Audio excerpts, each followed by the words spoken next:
is pretty amazing. They hold 25 times more water than the Mississippi River at 10,000 feet in the air. Imagine that. They're called atmospheric rivers, and these storms have battered the West Coast. As Bill Snyder shows us, the 53rd Weather Reconnaissance Team out of Keesler has been flying through these atmospheric rivers all winter long.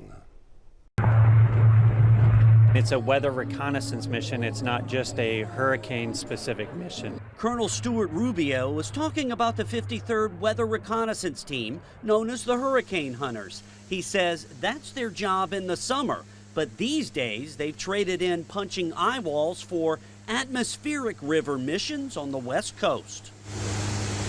It's very similar where they go out and they drop the weather instruments in to gather the data and then send those off to the scientists to be able to make those forecasts. Basically what we do is help them to try to figure out hopefully exactly where and when these atmospheric rivers are going to hit the West Coast so they can prepare, they can evacuate, they can lower aqueducts, and they can keep people safe and property safe.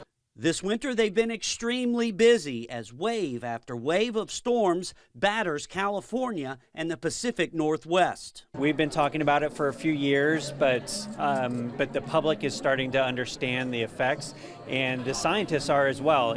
They're learning, and they learn more every time we go out. These atmospheric river missions usually keep the team hopping from January all the way till April. So that fills the gap from the end of hurricane season to the beginning of the next one. Meaning once those atmospheric rivers run dry, the 53rd will be back at Keesler Air Force Base getting ready for hurricane season 2023. All right, winds are picking up. In Biloxi, Bill Snyder, WLOX News Now. And the 53rd has authorized 20 air crews. 59 unit members hold Air Reserve technician positions, while the rest of the squadron is made up of Air Force reservists.